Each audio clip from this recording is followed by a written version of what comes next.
मैं भगवान महावीर की जयंती पर आप सबको बहुत बहुत बधाई और शुभकामनाएं देना चाहता हूँ। भगवान महावीर को समझने के लिए सिर्फ उनके शब्दों को पढ़ना जरूरी नहीं है, बल्कि भगवान महावीर के आशीर्वाद रूपी समंदर में किसी भी व्यक्ति को छलांग लगानी होगी और उन्होंने जिस शिखर को छुआ था उसे देखना भी होगा और अनुभव भी करना होगा। मैं भगवान महावीर को हृदय से नमन करता हूँ और पंच नमोकार सूत्र से अपनी बात शुरू करना चाहता हूँ।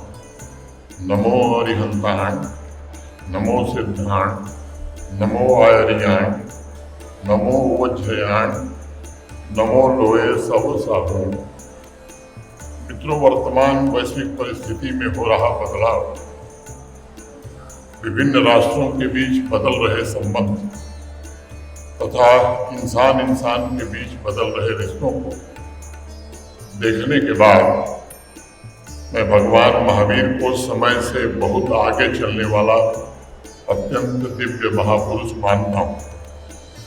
वैश्विक उथल पुथल के बीच ऐसा लगता है भगवान महावीर हजारों वर्ष भले इस धरती पर चले थे, लेकिन उनकी आवाज आज भी हमारे भीतर गूंज रही है और उनके उपदेश इतने स्पष्ट, साफ और सीधे हैं जैसे मानो वो इसी क्षण हमसे बात कर रहे हैं। भगवान महावीर ने सिर्फ साम्राज्य का त्याग नहीं किया था, बल्कि अकूत धन और सारी सुख सुविधाओं को छोड़कर एक सन्यासी का जीवन अपनाया। उनके पास वो सारी सुख सुविधाएं थीं जो एक व्यक्ति चाह सकता है या कल्पना कर सकता है, लेकिन भगवान महावीर ने उन सबका त्याग कर दिया। उसके पश्चात भगवान महावीर ने कोई साम्राज्य कभी नहीं बनाया, बल्कि साम्राज्यों का मार्गदर्शन करने का काम किया। भगवान महावीर ने अपनी साधना का जो आशीर्वाद हम सबको सौंपा है वह इतनी गहरी और परिष्कृत है। वह केवल एक धर्म नहीं, बल्कि आज के जटिल संसार में जीने के लिए एक पथ प्रदर्शक है, एक गाइड बुक है और मार्गदर्शिका की तरह काम करती है। वर्तमान पीढ़ी को ये समझने की आवश्यकता है कि भगवान महावीर का त्याग हमें एक अत्यंत महत्वपूर्ण संदेश देता है कि जो जीवन उन्हें बाहर से मिल रहा था वो उनके भीतर संभावित जीवन से बहुत कम था।